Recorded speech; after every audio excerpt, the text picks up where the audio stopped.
aujourd'hui on se retrouve pour démarrer un nouveau vlog qui sera un petit peu différent des vlogs précédents parce que la dernière fois que je vous avais pris, nous étions le lundi 9 septembre et nous sommes aujourd'hui le vendredi 20 septembre. Alors un grand laps de temps sépare mes deux dernières prises de vue, mes deux derniers rushs, tout simplement parce que j'ai malheureusement été malade. J'ai chopé un bon Covid des familles qui m'a mis KO pendant plus d'une semaine et honnêtement pendant mon Covid je n'avais pas du tout l'énergie et soyons honnêtes, j'avais pas du tout envie de prendre la caméra tout simplement.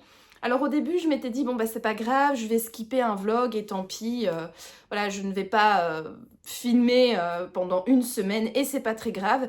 Et puis je me suis dit que quand même c'était pas mal d'avoir une certaine régularité sur YouTube et comme de toute manière je poste mes vlogs en décalé, bah je pouvais me permettre aujourd'hui de filmer un petit rush que je vous posterai du coup lundi. Donc nous serons on est le 20, 22, 20, 23, le 24 du coup, non le 23.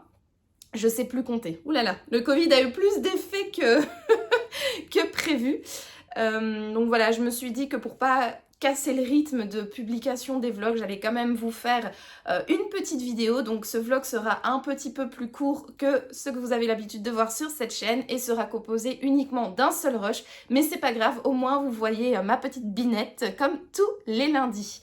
Alors, la dernière fois que je vous avais pris, j'étais donc en pleine lecture de La Vestale de Venise de Robert Delaroche, que j'ai ici aux éditions du 81. Donc la maison d'édition m'a gentiment envoyé ce livre à titre gratuit et je les remercie encore une fois pour cet envoi et ce partenariat.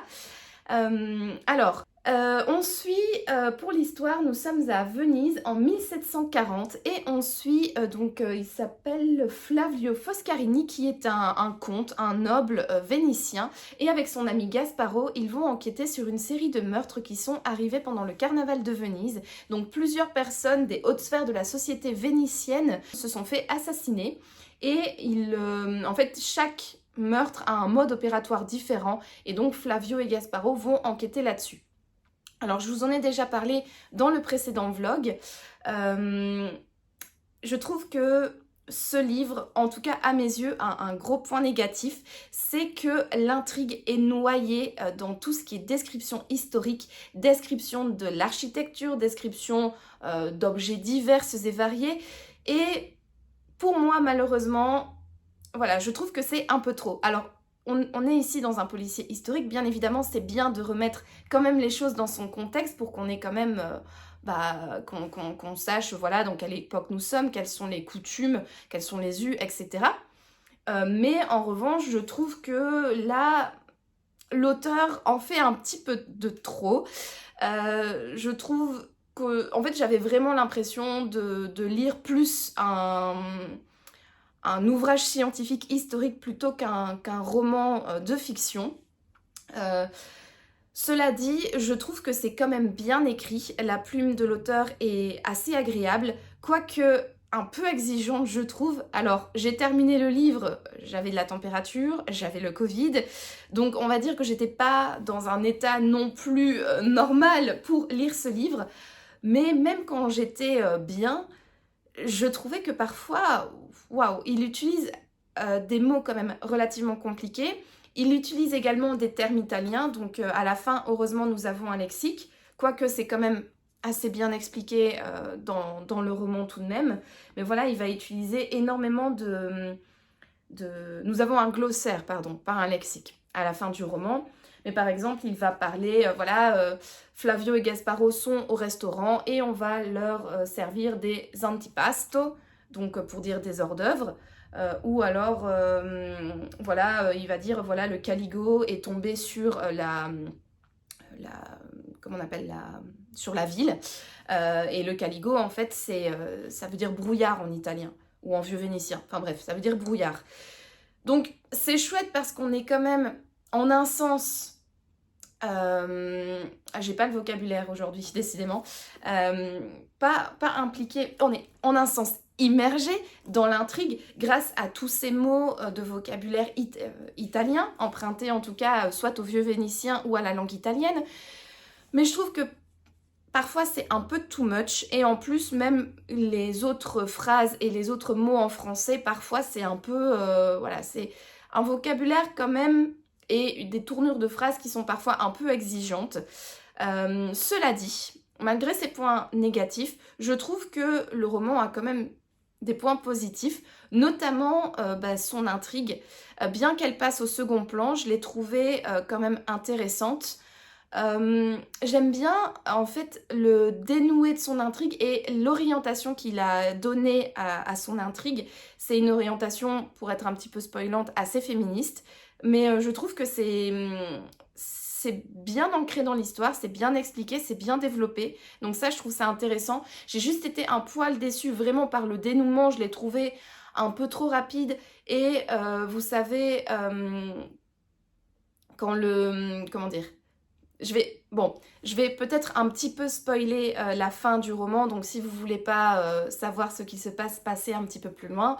Mais en fait, on est face à un regroupement de femmes qui essayent de se venger d'hommes qui abusent des femmes, dans tous les sens du terme.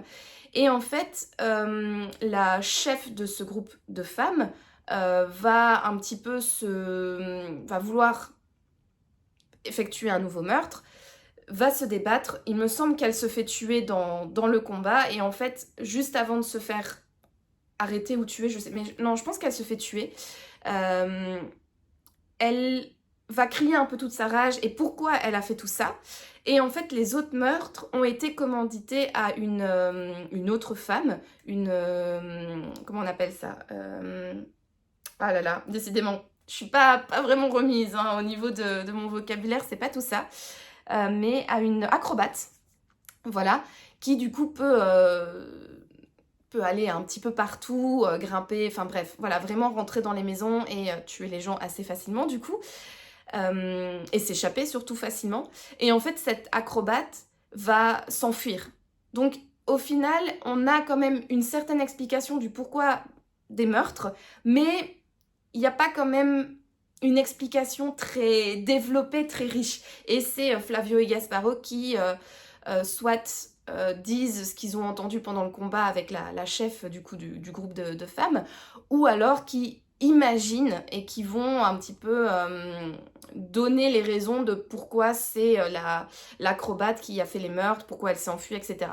Donc en un sens, il y a quand même des explications, mais je trouve que c'est un petit peu vite amené. Et il y a quand même globalement, en tout cas à mes yeux, un manque d'explication sur comment les meurtres ont été perpétrés. J'espère que c'est français. Et voilà. Donc, somme toute, il y a quand même des points positifs à cette histoire, notamment l'enquête sont déroulées et tous les enjeux en fait de cette enquête. Les personnages sont aussi très intéressants. J'ai bien aimé Flavio Gasparo et également la femme de Flavio.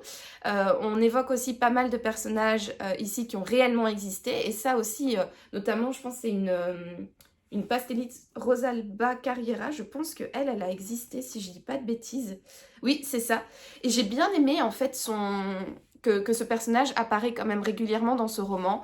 J'ai bien aimé du coup connaître cette pastelliste. J'ai trouvé ça hyper intéressant. Moi qui suis historienne de l'art, du coup forcément ça m'a bien plu. Donc voilà, il y a quand même des points positifs, mais malheureusement, en tout cas à mes yeux, ça ne rattrape pas les points négatifs qui sont trop de descriptions, vraiment trop longues, trop nombreuses, qui font un peu de l'ombre à l'intrigue et également un peu parfois une plume un peu trop exigeante à mon goût. En tout cas, voilà, ce n'est que mon avis. Si vous aimez bien les romans historiques très documentés, où vraiment l'histoire, avec un grand H, prend le pas sur l'intrigue, et si vous aimez les plumes bien fournies au niveau vocabulaire et formulation de phrases, honnêtement, je vous recommande totalement ce livre-là. Je lui ai mis 12 sur Livre Addict, donc une bonne note quand même, on n'est pas en dessous de 10, mais un peu faible parce que voilà, en tout cas à mes yeux. Donc voilà pour le premier livre que j'ai terminé pendant ma période de convalescence. Ensuite, du coup ce livre-là, ça marque la fin de mes lectures obligatoires et franchement, Je suis tellement ravie d'être enfin délivrée de toutes ces lectures obligatoires parce que maintenant les livres que je vais sortir de ma palle, ce sont des livres que je vais choisir et j'en suis ravie. Et donc j'ai commencé tout de suite avec un livre qui me faisait déjà extrêmement envie quand j'étais encore en bonne santé. C'est un livre que je vous ai présenté dans le vlog précédent. Et d'ailleurs, si vous n'avez pas vu mon vlog précédent, je vous invite bien évidemment à aller le voir. C'est un livre du coup que j'ai acheté au Festival Étrange Grande. Et je savais que c'était un livre qui allait rapidement sortir de ma palle, notamment pour faire la transition entre tous les livres obligatoires que j'ai dû lire dernièrement et ma vie, ma liberté retrouvée en tant que lectrice. Et puis, pardon, le hasard a bien fait les choses, on va dire ça comme ça, parce que j'étais donc malade et je n'avais pas envie de me plonger dans un livre qui allait me faire des nœuds au cerveau. J'avais vraiment envie de, pour le peu d'énergie que j'avais, le dépenser pour lire un livre qui allait me faire passer un bon moment. Voilà. Et donc du coup, j'ai sorti de ma palle un roman jeunesse. Et ce roman, c'est Le Manoir de Castelcats, le tome 1, L'automne des aspirants, de Alain T. Puységur. Voilà, donc dans ce livre-là, nous suivons c'est Kovan, oui c'est ça, Kovan, qui est un chat un petit peu particulier. Parce qu'en fait, son pelage est composé de poils, comme tous les chats, mais également d'écailles. Et c'est également un chat qui adorerait rejoindre le manoir de Castelcats, cette grande école dans laquelle on enseigne la magie, l'alchimie et la mécanimation. Seulement, Kovan a un petit défaut, il a un peu du mal à faire de la magie. On apprendra pourquoi dans le premier tome, donc je ne vous dis pas pourquoi ici pour ne pas vous spoiler. Et donc on va suivre en fait Kovan, donc à travers les épreuves de sélection pour intégrer le manoir de Castelcats.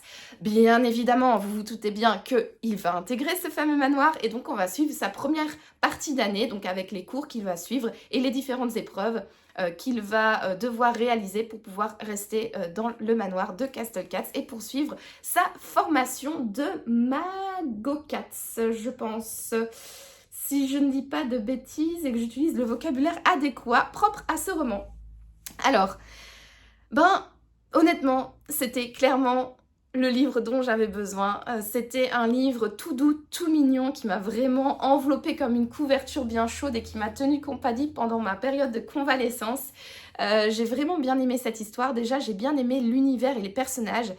L'univers parce qu'on est vraiment dans un monde de félins et tout est fait pour être dans un monde de félins. Donc on est dans le monde tel qu'on le connaît nous en tant qu'humains, mais adapté aux félins. Et d'ailleurs, l'auteur va également adapter sa plume et ses expressions pour l'adapter au monde félin. Donc par exemple, nous on dirait « Ah, ne mets pas le nez dans cette histoire ». Là, ils vont dire « Ah ne mets pas le museau dans cette histoire ».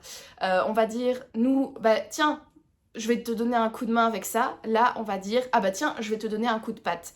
Voilà, donc toutes des expressions de notre langage usuel qui a été adapté pour le monde des chats. Donc ça, j'ai vraiment bien aimé.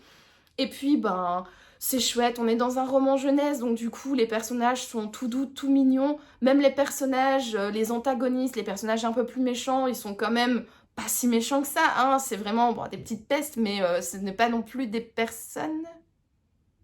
Mon papa et mon mari sont rentrés. C'est pas grave, je continue et j'irai leur dire bonjour après.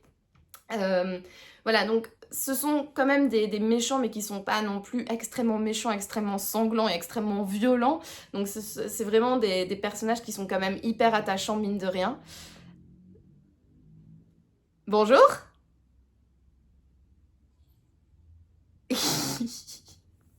Bon, du coup, voilà, les bonjours et les bisous ont été faits, donc je peux continuer mon blabla livresque sur le manoir de Castelcats. Donc j'en étais aux méchants qui sont pas si méchants que ça. À l'univers, ça je vous en ai parlé, je vous ai parlé des personnages. Oui, et puis du coup, l'histoire, elle est vraiment bien. Bon, on est dans un roman jeunesse, donc bien évidemment, il y a des événements qui se passent parce que donc voilà, je l'ai dit, on suit Kovan donc dans son début d'année scolaire au manoir de Castle-Cats, mais bien évidemment il y a quand même une menace qui va planer sur le manoir et donc là on a les prémices de cette menace qui commence à avoir des effets sur le manoir de Castle-Cats et sur l'histoire et les aventures de nos petits chats. Donc c'est un roman quand même qui est... Pardon, excusez-moi. C'est un roman qui est quand même introductif, mais c'est agréable en fait de suivre, de découvrir en fait en suivant Kovan, de découvrir cet univers, de découvrir voilà, qu'il y a une menace qui plane et que bien évidemment, comme je l'ai dit, on est dans un roman jeunesse, c'est convenu entre guillemets parce que voilà, il y a une menace. Mais ils arrivent quand même à s'en sortir. Au final, tout est bien qui finit bien, même si l'épilogue nous dit que non, et il va encore avoir d'autres choses qui vont se passer dans les prochains tomes. Bien évidemment, c'est une histoire qui va se dérouler en 4 tomes, d'après ce que j'ai compris en discutant avec l'auteur. Donc forcément, il faut quand même qu'il y ait encore de matière pour les 3 tomes suivants. Mais voilà, c'est quand même un roman où tout est bien qui finit bien, où les personnages principaux sont hyper attachants, hyper gentils, hyper bienveillants.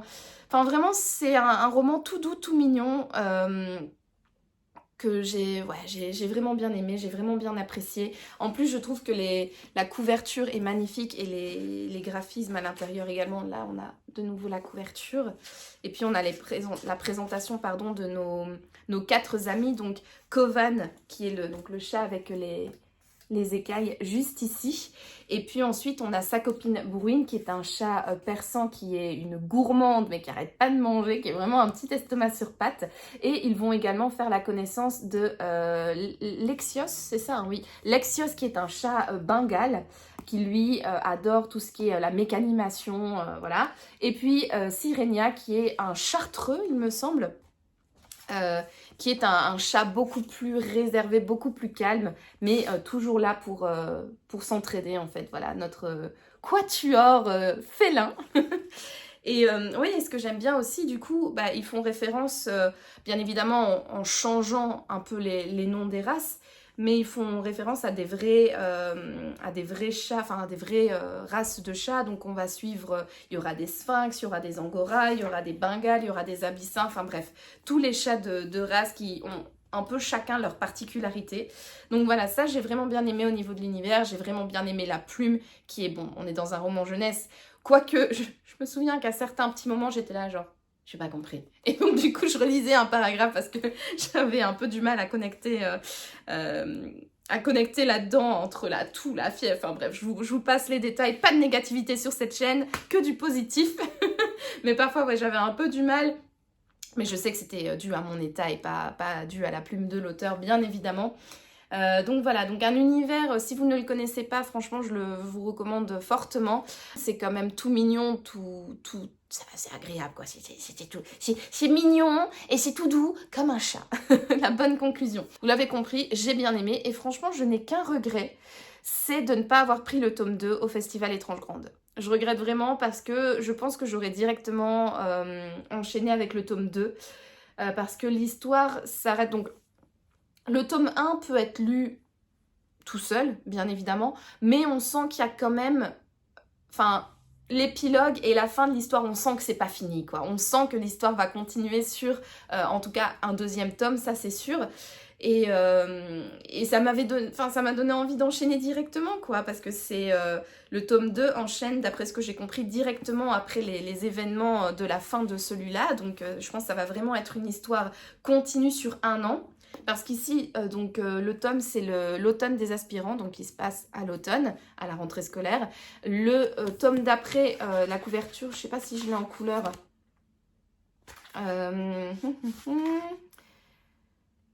En fait, c'est un peu plus hivernal. Bon, là, il n'y a pas la couverture en couleur, mais c'est un peu plus hivernal. Le tome 3 est un peu plus printanier, hein. Et donc, le tome 4 sera dédié à la saison de l'été. Et donc, je suppose que ce sera une année scolaire entière pendant laquelle on va suivre donc Kovan, Bruine, Sirenia et Lexios. Et je suppose du coup que tout va se boucler dans ces 4 livres-là. Bref, donc voilà pour ma 2e lecture, donc Le Manoir de Castle-Cats, le tome 1, l'automne des aspirants. Et puis ensuite, j'ai un petit peu continué sur ma lancée de lecture douce, de lecture rassurante, de lectures qui font du bien au cœur, à l'âme et au corps. Et donc j'ai sacrifié, oui, et le mot est faible les amis, le mot est faible, j'ai sacrifié un tome de ma saga de Cozy Mystery favorite. Et là, si vous avez été attentif, si vous avez vraiment suivi mes vlogs depuis le tout début, et surtout ma vidéo de présentation, vous savez de quelle saga de Cozy Mystery je vous parle. Et je vous parle, bien évidemment, j'espère que vous avez la réponse, des détectives du Yorkshire. Et donc ici, j'ai sorti de ma palle le tome 9, le dernier tome qui est sorti, mais qui n'est pas le dernier tome de la saga, parce que avec mes copines, nous avons appris que grâce à Instagram, hein, c'est pas une information qu'on a reçue comme ça du Saint-Esprit. On a vu sur Instagram que le tome 10, qui sera le dernier tome de la saga des détectives du Yorkshire, va sortir fin octobre. Et donc, comme on est toutes les trois, en tout cas Sophie, Stéphanie et moi, on est toutes les trois fans de cette saga, on sait que à la sortie du livre, on va acheter le tome 10. Et le fait d'avoir enfin la date de sortie du dernier tome, ça nous a donné envie de sortir l'avant-dernier de Nopal. Et donc, j'avais envie de le lire avant la sortie du tome 10. Et là, comme j'étais malade, c'était le moment, c'était l'occasion, parce que c'est vraiment ma saga chouchou. C'est une saga que j'aime énormément, dans laquelle je me sens bien. J'aime tout. J'aime le village de Bruncliff. J'aime les personnages. J'aime les personnages secondaires. J'aime l'édition. Hein, déjà, on en parle de cette magnifique couverture. J'aime le format de ce livre. J'aime la plume de Julia Chapman. Bref, c'est ma saga chouchou. Et donc, pour un petit peu guérir également, guérir un peu mieux, je pense que clairement, le tome d'un détective du Yorkshire est beaucoup plus efficace qu'un Dafalgan ou n'importe quel ibuprofène. Et donc, j'ai sorti ce 9e tome de ma palle. Je vais bien évidemment pas vous faire un résumé parce que il y a eu 8 histoires avant cela. D'autant plus que là, la saga des détectives du Yorkshire, je vous conseille fortement de la lire dans l'ordre, parce que par exemple ici, ils vont évoquer plusieurs enquêtes qui ont eu lieu juste avant, et donc clairement ils spoilent les dénoués des différentes enquêtes. Donc du coup, si vous voulez pas être spoilé, je vous invite bien évidemment à lire cette saga dans l'ordre. Donc on continue de suivre les aventures de Delilah et de Samson. Et c'était trop bien. Donc juste ce que je peux vous dire, c'est qu'il y a un meurtre qui a été commis. Et comme d'habitude, notre fine équipe de l'agence de recherche des Vallons va être mis sur l'enquête et vont faire la lumière sur ce meurtre. Et ouais, c'était trop bien, on retrouve tous nos personnages préférés, on retrouve les petits vieux de Feldside Court, enfin bref, de la maison de retraite quoi. On retrouve Calimero, ce chien beaucoup trop heureux mais tellement attachant et gourmand. On retrouve notre couple adoré, Samson et Delilah, qu'on adore. On retrouve Ida, la femme de ménage qui a un sale caractère mais qui est totalement attachante. Bref, c'était un véritable plaisir de retourner séjourner à Bruncliff pendant quelques jours. Et alors, ce que je peux vous dire, c'est que la fin de ce roman, j'ai versé une petite larme. C'est beau, c'est mignon. Vraiment, cette saga, elle est... Bon, il y a des meurtres, des vols, des crimes qui sont commis. Donc, je vais pas dire que c'est une bouffée de fraîcheur, une bouffée de bienveillance et une bouffée de gentillesse, parce que il y a quand même des crimes à l'intérieur.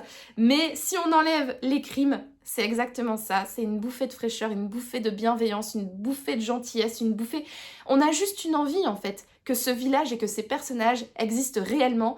Et si c'était le cas, je vous assure qu'on serait nombreux à déménager là-bas à Bruncliff et on serait nombreux à vouloir entrer dans cette grande famille du Yorkshire.